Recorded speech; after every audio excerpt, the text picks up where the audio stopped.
When we finally arrived, the chauffeur escorted my sister, Layla, and me up to my father's suite. As usual, he was hiding behind the door, waiting to scare us. We exchanged many hugs and kisses as we could possibly give in one day. My father took a good look at us, then he sat me down on his lap and said something that I will never forget. He looked at me straight in my eyes and said, "Hannah, everything that God made valuable in this world is covered and hard to get to. Where do you find diamonds? Deep down in the ground, covered and protected. Where do you find pearls? Deep down at the bottom of the ocean, covered up and protected in a beautiful shell. Where do you find gold? Way down in the mine, covered with layers and layers of rock.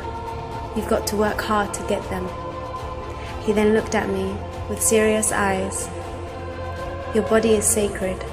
You are far more precious than diamonds and pearls, and you should be covered too."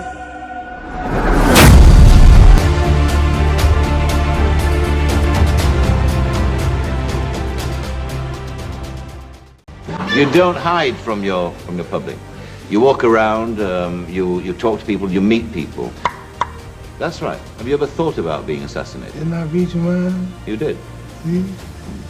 If I get shot or something happened to me, it'd have to be because somebody don't like me for what I believe and represent. Yes, sir. And I'd die for that. You would.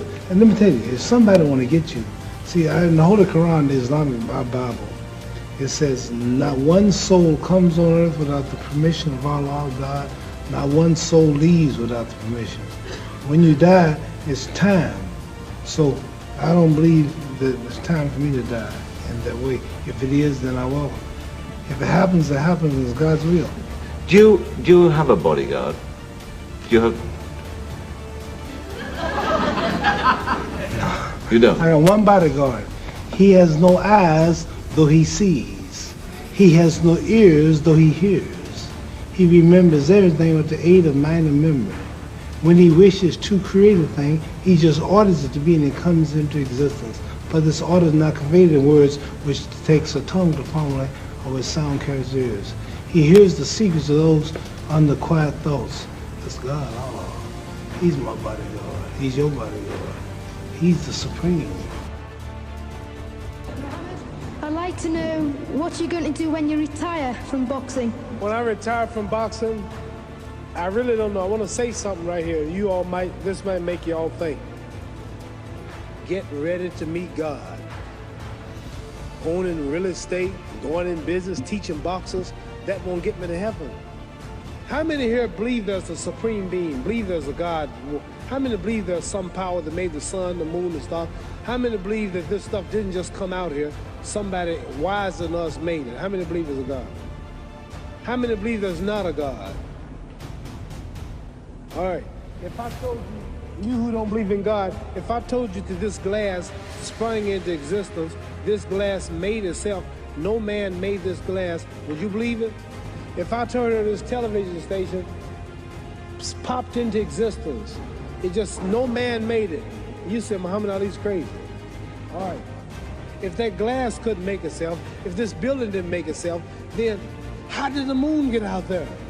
How did the stars and Jupiter, Neptune and Mars and the sun, how did nature, how did all this come here if didn't know why is something planning to make it? So what I'm saying is, I believe that we're going to be judged. God is watching me.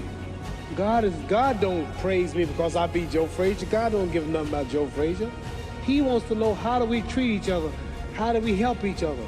So I'm going to dedicate my life to using my name and popularity, helping charities, helping people, uniting people, bring people bumming each other because of religious beliefs. We need somebody in the world to help us make peace. So when I die, if there's a heaven, I want to see it. We all going to die soon. This is not the life now. This is a test to see where will we spend our life. Your soul and your spirit never die. That's going to live forever. So your body is just housing your soul and spirit. So God is testing us on how we treat each other, how we live, to see where our real home be in heaven. So this physical stuff don't last for so long. There have been many kings and queens of England. They're all dead. After this one is gone, another one will come. So we don't stay here. We're just trustees. We don't own nothing. The most important thing about life is what's going to happen when you die. Are you going to go to heaven or hell? And that's eternity. How long is eternity? Give you an idea how long eternity is.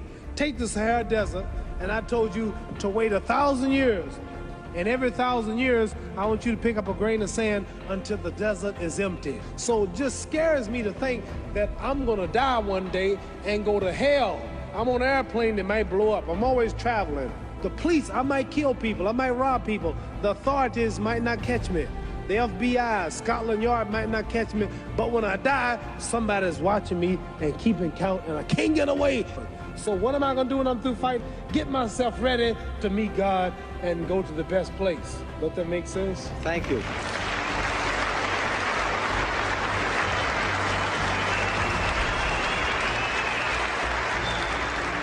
Before James Brown said, "I'm black and I'm proud," Muhammad Ali said, "I'm black and I'm pretty."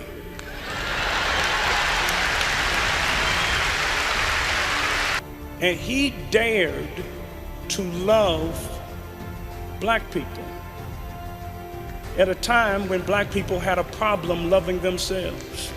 He taught us to heal rather than to fight, to embrace rather than to turn away, to include rather than exclude. We're different in some ways, but our differences fortified our friendship. They did not define it. How do we honor Muhammad Ali? And the answer is the way to honor Muhammad Ali is to be Muhammad Ali today. There will never be another greatest like Muhammad Ali. But we together can now embody a measure of his kindness and his compassion. He said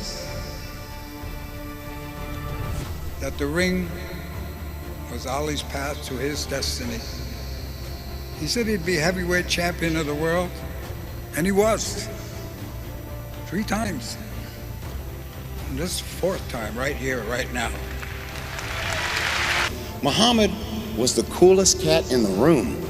I mean, he was good looking, he had charm, he had charisma, he had swagger before he knew what swagger was. And yet, at his heart, he was still a kid from Louisville who ran with the gods and walked with the crippled and smiled at the foolishness of it all. He is gone, but he will never die. He was my big brother. A light in his grandchildren, and a light in his devoted wife, Lani. Know that when you are the descendant of and the presence of someone whose life was filled with principle, that the seed is in you so that you have to cultivate that responsibly as well. Muhammad wants young people of every background to see his life as proof that adversity can make you stronger. It cannot rob you of the power to dream and to reach your dreams. He discovered something new, that the world really wasn't black and white at all. It was filled with many shades of rich colors, languages, and religions. And as he moved with ease around the world, the rich and powerful were drawn to him, but he was drawn to the poor and the forgotten. Hating people because of their color is wrong, Ali said. And it doesn't matter which color does the hating. It's just plain wrong. I think he decided very young to write his own life story. I think he decided before he could possibly have worked it all out, and before fate and time could work their will on him, he decided that he would not be ever disappointed.